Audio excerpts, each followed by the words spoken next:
নমস্কার বন্ধুরা, মোবাইল বা ট্যাব কেনার জন্য 10,000 টাকা তোমাদের কি আদেও দেওয়া হবে নাকি দেওয়া হবে না, এই বিষয়টা নিয়ে আমি তোমাদের। নমস্কার বন্ধুরা, আগামীকাল একাদশ শ্রেণীর যাদের পরীক্ষা রয়েছে, প্রথম সেমিস্টারের কালকে বাংলা পরীক্ষা রয়েছে তোমাদের। একাদশ শ্রেণীতে এবার কিন্তু পরীক্ষা পূর্ণমান 40-এ তোমাদের পরীক্ষা হবে এবং পাস মার্ক 12, ঠিক আছে। কিন্তু প্র্যাকটিক্যাল যে সাবজেক্টগুলো রয়েছে, ফিজিক্স, কেমিস্ট্রি, বায়োলজি, ভূগোল এবং কম্পিউটার ইত্যাদি, এগুলোতে কিন্তু পূর্ণমান 35 এবং পাস মার্ক কিন্তু 10। তার মানে তোমাদের 40-এ পরীক্ষা হচ্ছে, 12 পেলেই পাস। সব কটা কিন্তু এমসিকিউ থাকবে। এবার যেহেতু সেমিস্টার সিস্টেম করে দিয়েছে আমাদের, দেখো প্রথমেই পুঁই মাচা থেকে তোমরা দেখে নাও এবং তারপর বিড়াল যেটা রয়েছে, বিড়াল থেকে যে শর্ট প্রশ্নগুলো রয়েছে মান 1-এর আমি তোমাদের পরপর দেখিয়ে দিয়েছি, তোমরা দেখে নাও। তারপর ঈশ্বরচন্দ্র বিদ্যাসাগর থেকে 1 নম্বরের যে প্রশ্নগুলো সেগুলো দেখিয়েছি, দেখে নাও। এবং আমি এই ভিডিওর শেষে ট্যাবের টাকা তোমরা কবে পাবে এবং কবে নাগাদ তোমাদের ট্যাবের টাকা দেওয়া হবে সেটাও বলে দিচ্ছি। তবে সাম্যবাদীর যেটা 1 নম্বর প্রশ্নগুলো রয়েছে তাড়াতাড়ি দেখে নাও। তোমাদের একটা জিনিস ক্লিয়ার করে দিতে চাই, দেখো ট্যাব কেনার বা মোবাইল কেনার টাকা কিন্তু তোমাদের দেওয়া হবে, প্রত্যেককে দেওয়া হবে। যারা 2024 সালে নতুন 11-এ উঠেছো, মাধ্যমিক পাশ করে যারা নতুন 11-এ উঠেছো, অর্থাৎ তোমাদের যাদের সেমিস্টার পরীক্ষা রয়েছে ক্লাস 11-এর, তোমাদের কিন্তু প্রত্যেককে 10,000 টাকা করে দেওয়া হবে ট্যাবের জন্য। এবং 2024 সাল অর্থাৎ এই সালে তোমরা যারা উচ্চ মাধ্যমিকের ক্যান্ডিডেট রয়েছে, মানে 2025 সালে তোমরা যারা উচ্চ মাধ্যমিক পরীক্ষা দেবে, তোমরাও কিন্তু ট্যাবের জন্য 10,000 টাকা করে পাবে।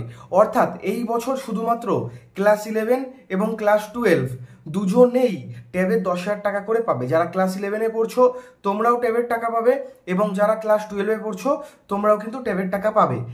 শুধু এটা এই বছরের জন্য, তার কারণ এই বছর তোমরা কেউই ট্যাবের টাকা বা ট্যাবের 10,000 টাকা পাওনি। অনেক হিউজ পরিমাণে টাকা, সেই জন্যই কিন্তু পিছিয়ে দেওয়া হয়েছে, সেই জন্যই হতে পারে বন্ধ করে দেওয়া হয়েছে। বন্ধ করা হয়নি, পিছিয়ে দেওয়া হয়েছে।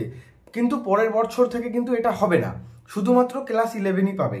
মানে ক্লাস 11-এ তোমরা যখন উঠবে পেয়ে যাবে ট্যাবের 10,000 টাকা, আবার তোমরা যখন 12-এ যাবে পরের ক্লাস 11 পাবে। কিন্তু এবছর ক্লাস 11-এর ছাত্রছাত্রীরা এবং ক্লাস 12-এর ছাত্রছাত্রীরা দুজনেই কিন্তু ট্যাবের টাকা তোমরা পাবে। এটা হচ্ছে প্রথমে, এটা ক্লিয়ার করে নাও। তার কারণ অনেকেই কমেন্ট করেছিলে, অনেকেই বলছিলে তোমরা ক্লাস 12, আমরা ক্লাস 11, আমরা পাবো নাকি, আমরা কি পাবো না। আমি তোমাদের আশা করি বুঝিয়ে দিতে পেরেছি। এরপর বলছি ট্যাবের টাকা কবে দেওয়া হবে। দেখো একটা ডেট জানা যাচ্ছে, সেটা হচ্ছে 26শে সেপ্টেম্বর জানা যাচ্ছে।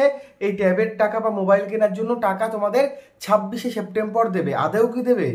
দেখো সেপ্টেম্বরের প্রথম দিকে দেওয়ার কথা ছিল, সেপ্টেম্বরের শেষে মানে গতকাল থেকে, পরশুদিন থেকে কিন্তু ক্লাবগুলোতে দুর্গাপুজোর টাকা ঢোকা শুরু হয়ে গেছে। এবং তার সাথে অনেক জায়গায় খোঁজ আসছে যে লক্ষ্মীর ভাণ্ডারের টাকা একটু পিছিয়ে দেওয়া হয়েছে। এমনটা না, লক্ষ্মীর ভাণ্ডারের টাকা কিন্তু ঠিকঠাকই দেওয়া হচ্ছে। আর ট্যাবের জন্য যে 10,000 টাকা সেটা কিন্তু যেমনটা মনে করা হচ্ছে, শিক্ষামন্ত্রী জানাচ্ছে, মুখ্যমন্ত্রী জানাচ্ছে দুর্গাপুজোর আগে। দেখো দুর্গাপুজো হাতে এখনো অনেক দিন বাকি রয়েছে, প্রায় 20-25 দিন মতো এখনো পর্যন্ত দুর্গাপুজোর বাকি রয়েছে। তো আশা করা যাচ্ছে দুর্গাপুজোর আগেই কিন্তু তোমরা তোমাদের ট্যাবের 10,000 টাকা তোমাদের ব্যাংক অ্যাকাউন্টে ঢুকে যাবে। এবার অনেকে জয়েন্ট অ্যাকাউন্ট করেছো ব্যাংকে, অনেকে আইএফএসসি কোড ভুল দিয়েছো, অনেকে কিন্তু ব্যাংক অ্যাকাউন্ট মা বাবার দিয়েছো। একটা জিনিস বলছি, যারা জয়েন্ট অ্যাকাউন্ট দিয়েছো তোমাদেরও টাকা ঢুকবে, যারা মা বাবার অ্যাকাউন্ট দিয়েছো তোমাদেরও টাকা ঢুকবে। কিন্তু আইএফএসসি কোড এবং ব্যাংক অ্যাকাউন্টের নাম্বার যদি ভুল দিয়ে থাকো তাহলে কিন্তু ট্যাবের জন্য 10,000 টাকা তোমাদের ঢুকবে না।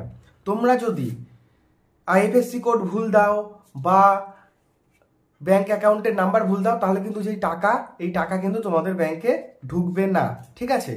এবং আরেকটা কথা বলছি, যারা তোমরা সই করনি, স্কুলে সই করানো হয়েছে, সেই সই যারা করনি তাদেরও কিন্তু ব্যাংক অ্যাকাউন্টে ট্যাবের টাকা ঢুকবে। তোমরা যদি মানে ঠিকঠাক সাবমিট করে থাকো, যখন স্কুল থেকে নিয়েছিল ব্যাংকের ডিটেলস ঠিকঠাক সাবমিট করে থাকলে তোমাদেরও টাকা ঢুকবে। আর টাকা ঢুকবে অক্টোবরের প্রথমে বা সেপ্টেম্বরের শেষে। সেপ্টেম্বরের শেষে ঢোকার চান্স বেশি, যদি না ঢোকে তাহলে কিন্তু অক্টোবরের শুরুতে ট্যাবের টাকা ঢুকবে। এটা তোমরা নিশ্চিন্ত থাকো, ধরে নাও। আর তোমাদের যাদের পরীক্ষা রয়েছে আগামীতে, তোমরা ভালো করে পড়াশোনা করো, পরীক্ষা দাও। আমার ভিডিওগুলো ভালো লাগলে অবশ্যই চ্যানেলটি সাবস্ক্রাইব করো এবং ভিডিওগুলো লাইক করো। আর দেখো 10,000 টাকার মধ্যে তোমরা ভালো মোবাইল পেয়ে যাবে, কিন্তু তার সাথে যদি আরও 1-2 হাজার টাকা তোমরা জোড়ো, মানে অ্যাড করো, তাহলে কিন্তু ভালো ভালো মোবাইল পাবে। যেরকম ফ্লিপকার্ট আছে, অ্যামাজন আছে, এখান থেকে তোমরা দেখে নিতে পারো কোনগুলো ভালো হচ্ছে।